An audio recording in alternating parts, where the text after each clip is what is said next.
Let's mic Janata journalist.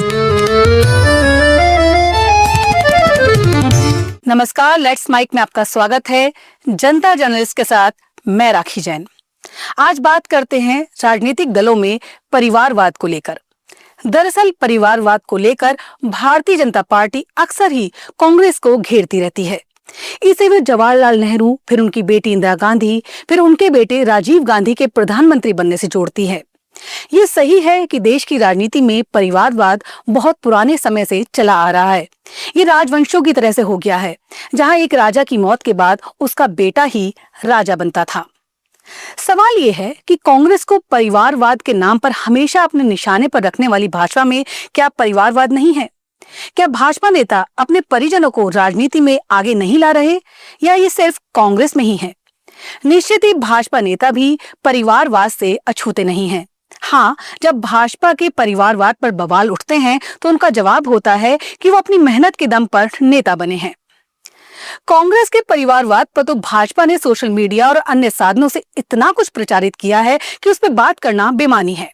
तो आज बात करते हैं लगातार परिवारवाद की तरफ बढ़ रही भाजपा की और उन नेता पुत्रों की जो अपने पिताओं के दम पर राजनीतिक जमीन को लगातार सिंचित कर रहे हैं। लेट्स माइक का राजनीति में परिवारवाद पर सिर्फ इतना रुख है कि जिस प्रकार बिजनेसमैन अपने बेटे बेटियों को बिजनेस में आगे बढ़ाना चाहता है, एक डॉक्टर अपने बेटे बेटियों को डॉक्टर बनाना चाहता है, एक सीए अपने परिजनों को सीए बनाना चाहता है, तो एक राजनेता को भी ये हक होना चाहिए कि वो अपने बेटे बेटियों को राजनीति में करियर बनाने के लिए प्रेरित करे और प्रोत्साहित करे। इसमें गलत क्या है और क्यों है? देश की राजनीति में जनता चुनती है। यदि नेता पुत्र में काबिलियत होगी तो जनता उसे आगे बढ़ाएगी, और काबिलियत नहीं होगी तो घर बिठा देगी। अब देखने को मिला है कि भारतीय जनता पार्टी ने हमेशा परिवारवाद की निंदा की है, खासकर कांग्रेस पर निशाना साधते हुए, जबकि बीजेपी में कई बड़े नेताओं के बेटे और बेटियां सक्रिय रूप से राजनीति में शामिल हैं। जबकि रिसर्च कहती है कि बीजेपी नेताओं के परिजन पार्टी की शीर्ष राजनीति से लेकर सरपंच तक बैठे हैं। आइए आपको कुछ नेता पुत्रों की जानकारी देते हैं जो अपने माँ पिता की वजह से अब नए नेताओं के रूप में स्थापित हो गए हैं, ठीक उसी प्रकार जैसे राजा का बेटा राजा। रक्षा मंत्री राजनाथ सिंह के बेटे पंकज सिंह उत्तर प्रदेश के नोएडा से बीजेपी के विधायक हैं।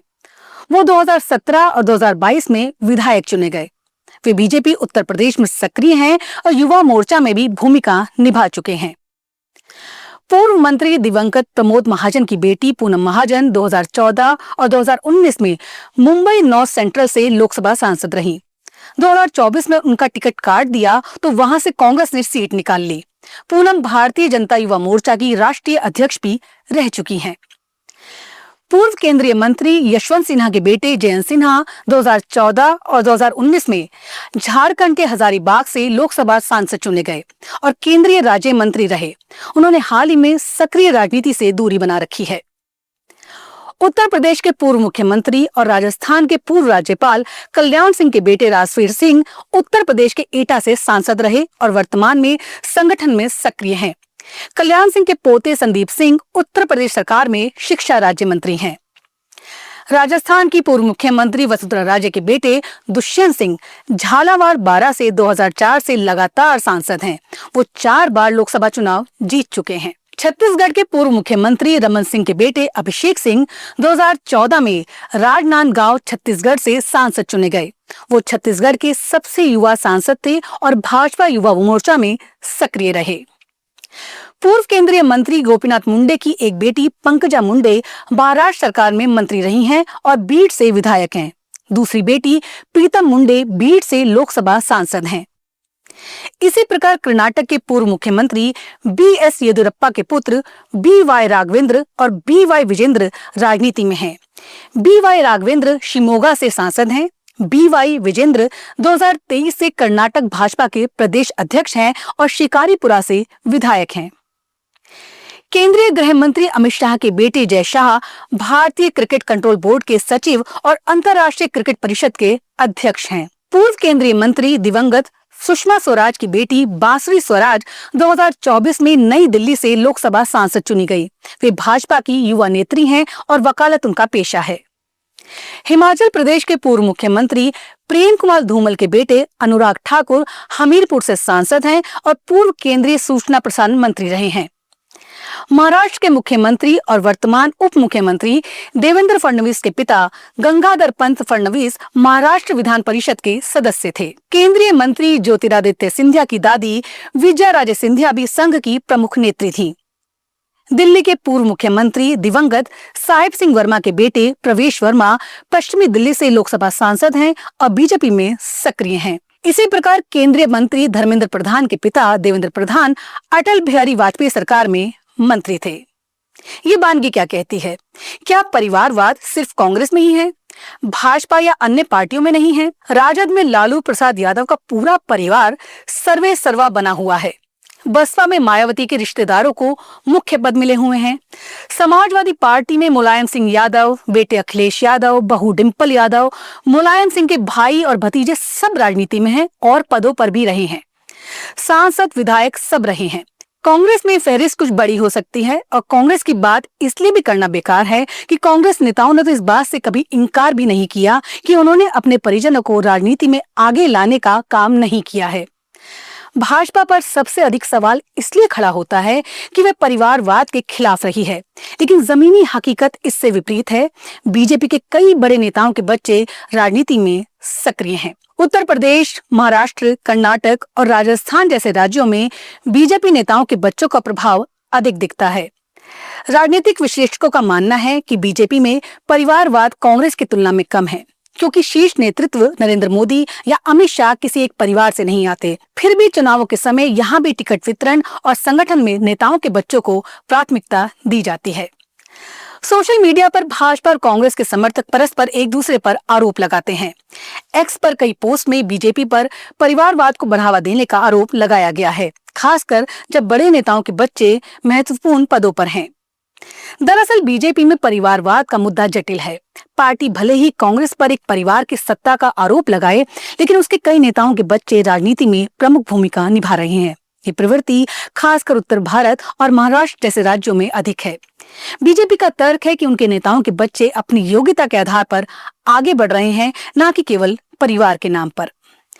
जनता जर्नलिस्ट का मानना है कि सामान्य कार्यकर्ता को आसानी से पार्टी का टिकट नहीं मिलता। नेताओं के बच्चों को पार्टी का टिकट मिलना बहुत आसान होता है। राजनीति में आगे बढ़ने की पहली सीढ़ी चुनाव के लिए टिकट मिलना ही है। इस पहली सीढ़ी को पार करने के बाद तो चीजें आगे बहुत आसान हो जाती हैं।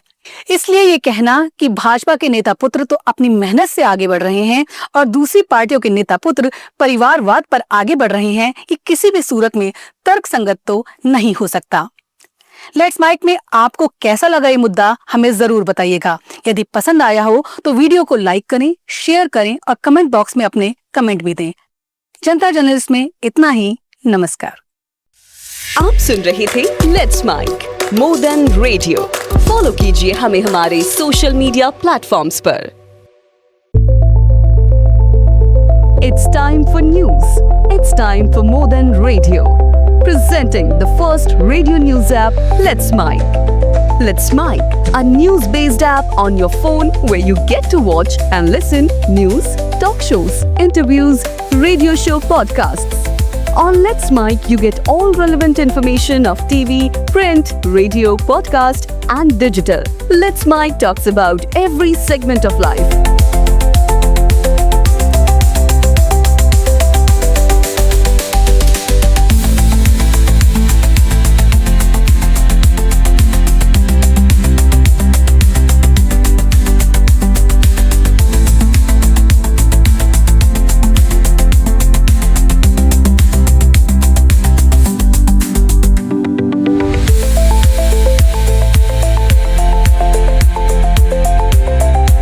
Let's Mic is not just a revolutionary idea. Download the app now from Play Store. Available both on Android and iOS mobile phones. Follow us on YouTube, Instagram, Twitter, LinkedIn, Facebook, Telegram, WhatsApp, Snapchat. Let's talk, let's connect and let's mic. आप सुन रहे थे Let's Mic More Than Radio. Follow कीजिए हमें हमारे social media platforms पर।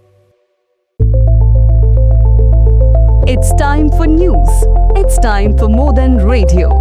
Presenting the first radio news app, Let's Mike. Let's Mike, a news-based app on your phone.